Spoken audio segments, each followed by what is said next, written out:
Hello दोस्तों, नमस्कार। Amit Academy for Civil Services में आप सभी का स्वागत है। दोस्तों, इस वीडियो में हम उत्तर प्रदेश पीसीएस और आरओ प्रारंभिक परीक्षा के लिए भारत का भूगोल में 100 पीवाईक्यू सॉल्व करेंगे, 301 से लेकर 400 तक। तो चलिए शुरू करते हैं। पहला प्रश्न है, निम्नलिखित राज्यों में से किसमें वनों के अंतर्गत सर्वाधिक क्षेत्रफल है? मध्य प्रदेश, मेघालय, झारखंड, मिजोरम। इसका ए हो जाएगा मध्य प्रदेश। अगला है, निम्नलिखित कथनों में से कौन एक सही नहीं है? मध्य प्रदेश में सर्वाधिक वन क्षेत्र है। अरुणाचल सर्वाधिक घना बसा क्षेत्र है। अच्छा, ये 2006 का सवाल है, तो वन स्थिति रिपोर्ट, नई वन स्थिति रिपोर्ट के हिसाब से हम लोग आगे पढ़ेंगे।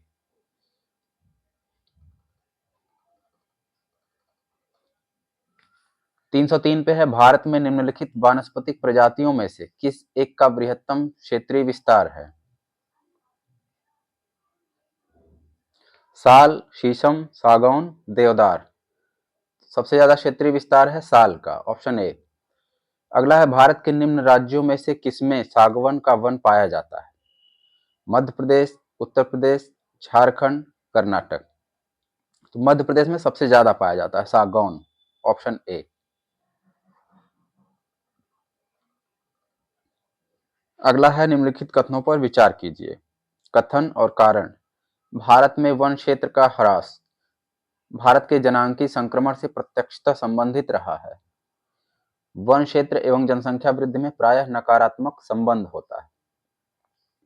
इसका दोनों सही है, आर ए की सही व्याख्या करता है। अगला है, निम्न राज्यों में से किस राज्य में उसके भौगोलिक क्षेत्रफल के प्रतिशत के हिसाब से न्यूनतम वन आच्छादित है? गोवा, यूपी, गुजरात, बिहार।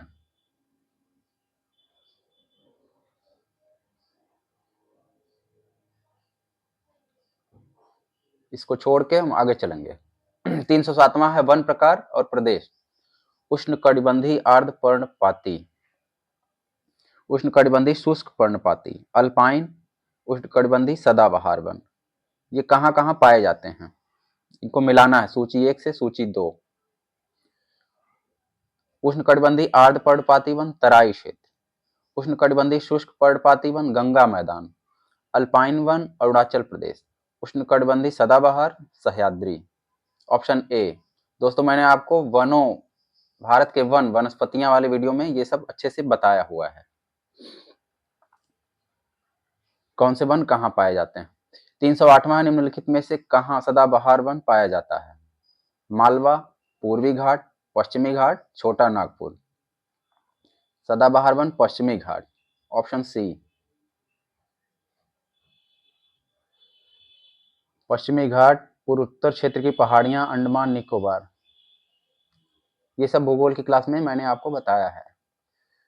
अगला है, भारत में अति सघन वनों का सर्वाधिक क्षेत्र किस राज्य में है? अरुणाचल, मध्य प्रदेश, महाराष्ट्र, ओडिशा। ये वन वाले प्रश्न हम आगे देखेंगे नए डेटा के हिसाब से। निम्नलिखित राज्य समूहों में से किसमें वन कुल भौगोलिक क्षेत्रफल का 75% से अधिक आच्छादित है? हरियाणा, पंजाब, राजस्थान और उत्तर प्रदेश।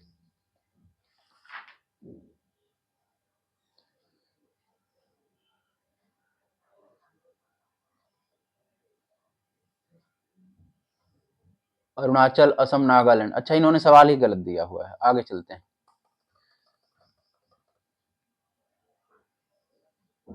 भारत के किस राज्य में उसके क्षेत्र का अधिकतम प्रतिशत वनाच्छादित है? अरुणाचल, मेघालय, मिजोरम, नागालैंड। इसका सी हो जाएगा मिजोरम।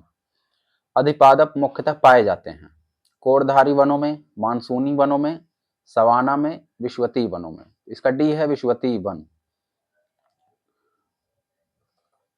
अधिपादप, लताएं, बेल, ये सब होते हैं विश्वतीय वनों में।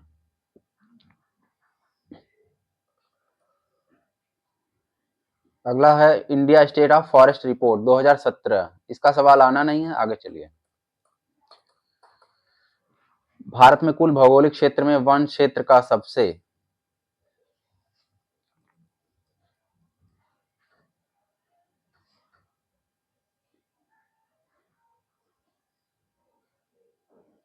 भौगोलिक क्षेत्र का 3.63%। हरियाणा, हरियाणा, पंजाब, राजस्थान, यूपी और गुजरात।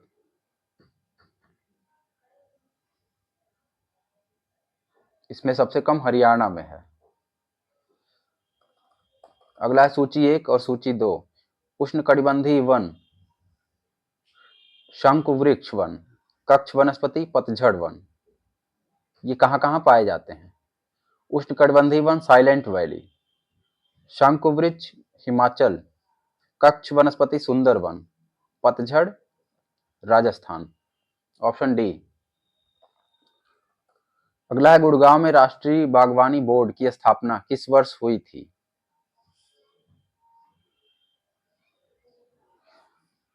गुड़गांव में राष्ट्रीय बागवानी बोर्ड 1984।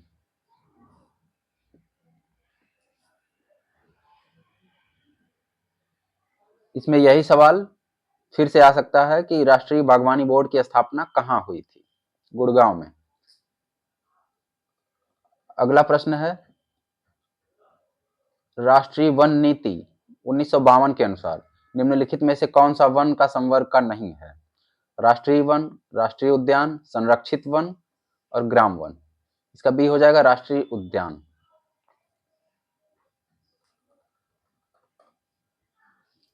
अगला है निम्न प्रकार के वृक्षों में सामाजिक वानिकी हेतु किसके रोपण को प्रोत्साहित किया जाता है? फल उत्पादक, ईंधन उत्पादक, चारा, बहुउपयोगी। सामाजिक वानिकी के लिए बहुउपयोगी रोपण को प्रोत्साहित किया जाता है। Option D. अगला है भारत वन स्थिति रिपोर्ट, ये 2019 का है। अगला है वृक्षाच्छादित क्षेत्र सर्वाधिक हैं। पूर्वी दक्कन, उत्तरी मैदान क्षेत्र, पश्चिमी तट और पूर्वी तट। पूर्वी दक्कन में सबसे ज्यादा वृक्षाच्छादित हैं। Option A.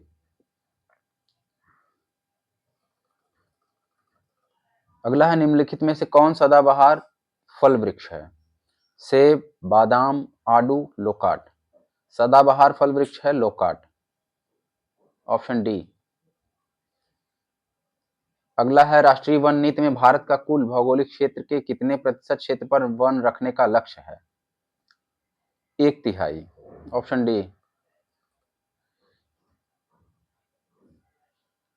कुल भौगोलिक क्षेत्र का 33% भाग पर वन रखना। कौन सा वृक्ष जो कभी सामाजिक वानिकी में लोकप्रिय था अब पारिस्थितिकी आतंकवादी माना गया है? बबूल, अमलतास, नीम, यूकेलिप्टस। इसका डी है यूकेलिप्टस। सुमेलित करना है। अगला प्रश्न है सागौन, देवदार, सुंदरी, सिनकोना, ये वृक्ष किस क्षेत्र में पाए जाते हैं? सागवान हिमालय की तराई, देवदार हिमालय के उच्च क्षेत्र, सुंदरी सुंदरवन, सिनकोना मध्य भारत। ऑप्शन ए।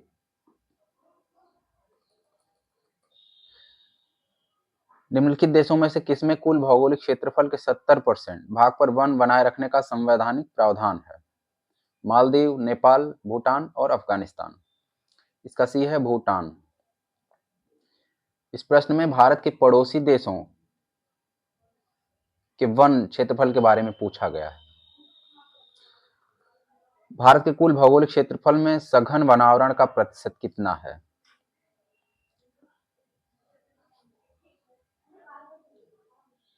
ये भी नई रिपोर्ट के हिसाब से देखा जाएगा। अगला है सागौन तथा साल किसके उत्पाद हैं? उष्णकटिबंधीय शुष्क पतझड़ वन, उष्णकटिबंधीय सदाबहार वन, उष्णकटिबंधीय कंटीले वन, पर्वतीय वन। इसका बी है उष्णकटिबंधीय। ए है उष्णकटिबंधीय शुष्क पतझड़ वन। इसका सागौन हो जाएगा।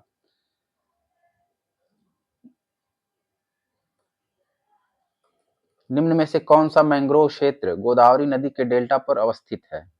कुंडापुर, होन्नावर, मालपे, कोरिंगा। इसका डी है कोरिंगा। सूची 1 सूची 2 को मिलाना है। मैंग्रोव स्थल और राज्य कोरिंगा, वेम्बनाड, पुलिकट, विक्रोली। कोरिंगा आंध्रा, वेम्बनाड केरल, पुलिकट तमिलनाडु, विक्रोली महाराष्ट्र। Option A 4, 3, 2, 1। भारत के निम्नलिखित में से किस क्षेत्र में मैंग्रोव वन पाए जाते हैं? ब्रह्मपुत्र घाटी, गंगा डेल्टा, महानदी घाटी आदि।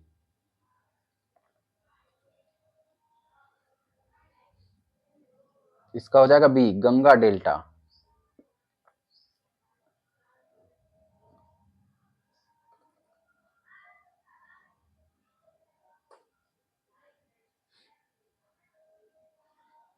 भारत के राज्यों को उनके मैंग्रोव आवरण के अवरोही क्रम में व्यवस्थित कीजिए। आंध्र, गुजरात, उड़ीसा, पश्चिम बंगाल। सबसे पहले पश्चिम बंगाल, फिर गुजरात, आंध्रा, उड़ीसा। Option D. अगला है, भारत में मैंग्रोव वनस्पति अधिक विस्तृत रूप में पाई जाती है। कहां पर? मालाबार तट,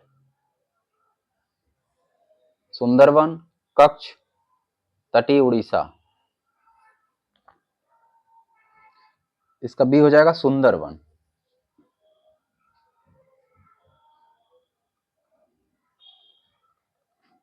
कथन और कारण। उड़ीसा तट भारत में सर्वाधिक चक्रवात प्रवण क्षेत्र है।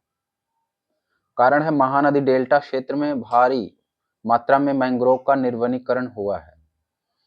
इसमें दोनों सही हैं और आर ए की व्याख्या नहीं है।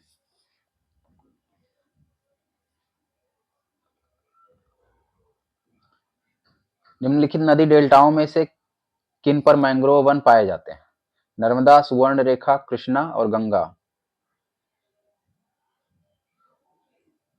ये प्रश्न ही गलत दिया हुआ है, उत्तर नहीं है इसमें। अगला है, निम्नलिखित में से कौन भारत में उष्णकटिबंधीय सदाबहार वन का क्षेत्र है? पश्चिमी हिमालय, पूर्वी घाट, झारखंड और मालाबार। इसका डी है मालाबार तट। उष्णकटिबंधीय सदाबहार वन। अगला है, पूर्वी हिमालय की तुलना में ट्री लाइन का ऊंचाई मान पश्चिमी हिमालय में अधिक है, कम है, वैसा ही है, असंबंधित। पूर्वी हिमालय की तुलना में ट्री लाइन का ऊंचाई मान पश्चिमी हिमालय में कम होता है। Option B. अगला है, कथन और कारण। भारत में सर्वाधिक सघनता वाला भूकंपीय क्षेत्र हिमालय क्षेत्र में स्थित है। कारण है, हिमालय में कई अनुदैर्ध्य उत्क्रम क्षेत्र अवस्थित हैं। इसका दोनों सही है और आर ए की सही व्याख्या है। अगला प्रश्न है, भारतीय उपमहाद्वीप का उत्तर पश्चिम प्रदेश भूकंप ग्रहणशील है, जिसका कारण है ज्वालामुखी क्रिया, प्लेट टेक्टोनिक क्रिया, मूंगे बनने की क्रिया, सभी। इसका ऑप्शन बी है प्लेट टेक्टोनिक।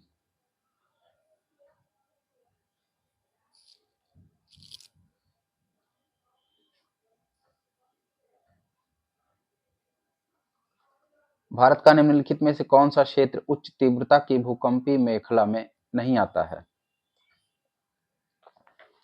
उत्तराखंड, कर्नाटक पठार, कच्छ, हिमाचल प्रदेश।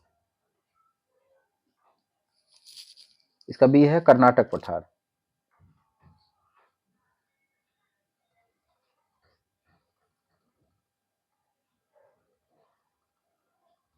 अगला, भारत का सबसे अधिक बाढ़ग्रस्त राज्य असम, आंध्र, बिहार, उत्तर प्रदेश।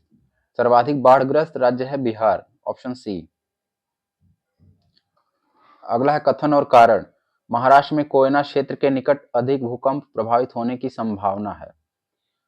कोयना बांध एक पुराने भ्रंश तल पर अवस्थित है, जो कोयना जलाशय में जल स्तर के परिवर्तन के साथ अधिक सक्रिय हो जाता है।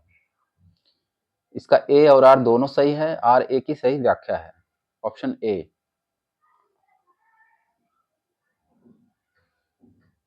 अगला है, निम्नलिखित राज्यों में से किसमें सर्वाधिक प्राकृतिक आपदाएं आती हैं? आंध्र, उड़ीसा, बिहार, गुजरात। सर्वाधिक प्राकृतिक आपदाएं उड़ीसा में आती हैं। Option B. अगला है, नीचे दो वक्तव्य दिए गए हैं, कथन और कारण। हिमालय में भूस्खलन की आवृत्ति में वृद्धि हुई है। हाल के वर्षों में हिमालय में बड़े पैमाने पर खनन कार्य हुआ है। इसमें दोनों सही है और आर ए की सही व्याख्या है। Option A. सुनामी प्रकोप से सर्वाधिक प्रभावित होने वाला कौन राज्य था? आंध्र प्रदेश, केरल, उड़ीसा, तमिलनाडु। इसमें सर्वाधिक प्रभावित था सुनामी से तमिलनाडु। ऑप्शन डी, 2004 की सुनामी में। निम्नलिखित शैल तंत्रों में से कौन सा धात्विक खनिजों में सर्वाधिक संपन्न है? निम्न विंध्य तंत्र, धारवाड़ तंत्र, कुडप्पा तंत्र, ऊपरी विंध्य तंत्र। इसका बी है धारवाड़ तंत्र। दोस्तों शैलों वाले वीडियो में भूगोल में मैंने आपको ये सब अच्छे से पढ़ाया हुआ है, सब कुछ। अगला प्रश्न है, भारत में अधिकांश लौह तथा अलौह खनिज निम्नलिखित भौमिकीय शिलाक्रमों में किससे संबंधित हैं? विंध्य, धारवाड़, गोंडवाना, टर्शियरी। इसका है धारवाड़। सभी महत्वपूर्ण खनिज धारवाड़ में मिलते हैं। धारवाड़ तंत्र की चट्टानें मुख्यतया बनी हैं परतदार, रूपांतरित, आग्नेय और बहिर्वर्ती चट्टानों से। धारवाड़ चट्टानें परतदार चट्टानों से बनी। Option A. कुडप्पा चट्टानों में निम्नलिखित में से कौन सा खनिज नहीं मिलता है? लौह, मैग्नीज, कोयला और तांबा। इसका सी हो जाएगा कोयला। कोयला गोंडवाना में मिलता है। अगला है, विंध्य शैलों में जिसके बृहद भंडार पाए जाते हैं? चूना पत्थर, बेसाल्ट, लिग्नाइट, लौह अयस्क। विंध्य क्षेत्र में चूना पत्थर के भंडार। Option A. निम्नलिखित में से कौन सी एक विशेषता भारत की धारवाड़ चट्टानों की नहीं है? यह अत्यंत रूपांतरित है, यह अनुप्रस्थ परतों के रूप में नहीं पाई जाती है, इनमें जीवावशेष पाए जाते हैं, यह खनिज पदार्थों की दृष्टि से सबसे महत्वपूर्ण है।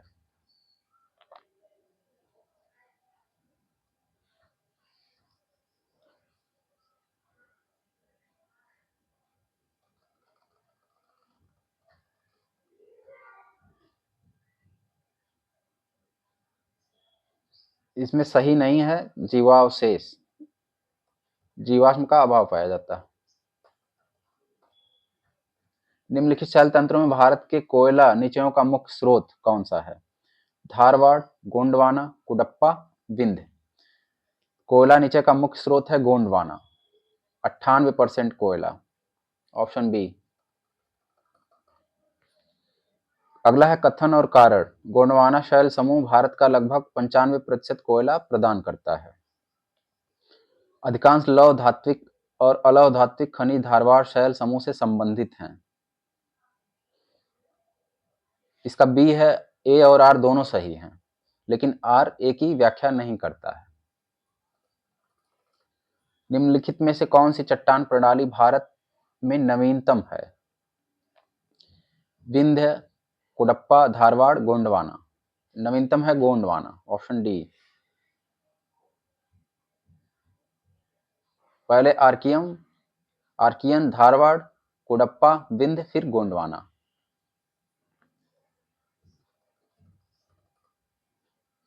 निम्न में से किस क्षेत्र में मृदा अपरदन की समस्या गंभीर है? मालवा पठार, शिवालिक पहाड़ियों के पाद क्षेत्र, दंडकारण्य, मेघालय पठार। मृदा अपरदन की गंभीर समस्या मालवा पठार। Option A. भारत में सबसे अधिक उपजाऊ मृदा कौन सी है? लाल, काली, जलोढ़, चूनेदार। इसका सी है जलोढ़। दोस्तों आपको मृदा वाले चैप्टर में ये भी पढ़ाया है। अगला है, गंगा घाटी में बांगर मिट्टी पाई जाती है। खादर और बांगर के बारे में भी। भारत की मिट्टियां नदी नितल में, बाढ़ प्रभावित क्षेत्रों में, बाढ़ की वर्तमान सीमाओं से ऊपर, गोखिर झीलों के किनारे। गंगा घाटी में बांगर मिट्टी कहाँ पाई जाती है? इसका सी है बाढ़ की वर्तमान सीमाओं से ऊपर। बांगर वाले क्षेत्र में बाढ़ का पानी नहीं पहुंच पाता है। अगला है, काली मिट्टी के संदर्भ में कौन सा कथन सही है? इन्हें रेगड़ के नाम से जाना जाता है, इनमें लोहा, चूना, कैल्शियम और पोटास की प्रचुरता होती है। इसका दोनों सही है, 1 और 2।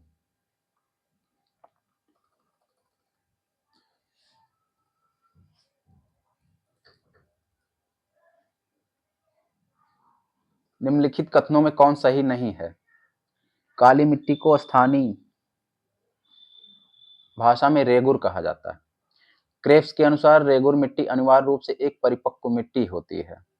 काली मिट्टी में आर्द्रता धारण करने की उच्च क्षमता होती है। काली मिट्टी हिमालय क्षेत्र में पाई जाती है। इसका डी है, हिमालय क्षेत्र में पाई जाती है, यही सही नहीं है।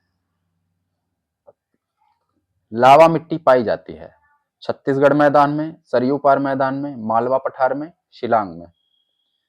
इसका सी है, मालवा पठार। काली मिट्टी को ही लावा मिट्टी कहते हैं, रेगड़ मिट्टी कहते हैं। लाल एवं पीली मृदा। भारत की लाल मिट्टी के संबंध में निम्नलिखित कथनों में कौन सही है? मृदा का लाल रंग फेरिक ऑक्साइड के कारण होता है। लाल मृदा में लाइम, ह्यूमस और पोटाश होता है। वह छिद्रपूर्ण है और उसकी संरचना शीघ्र बुकनी हो जाने वाली होती है। इसमें 1 और 3 सही हैं। Option C. लाल मृदा सिंचाई करने के बाद इसका रंग पीला हो जाता है। दंडकारण्य क्षेत्र में मुख्यतः पाई जाती है काली मिट्टी, जलोढ़ मिट्टी, लेटेराइट मिट्टी, लाल और पीली मिट्टी। इसका डी है, लाल और पीली। निम्नलिखित कथनों में कौन लेटेराइट मिट्टियों के लिए सही नहीं है? ये आर्द्र अयनवृत्तीय प्रदेशों की मिट्टियां हैं।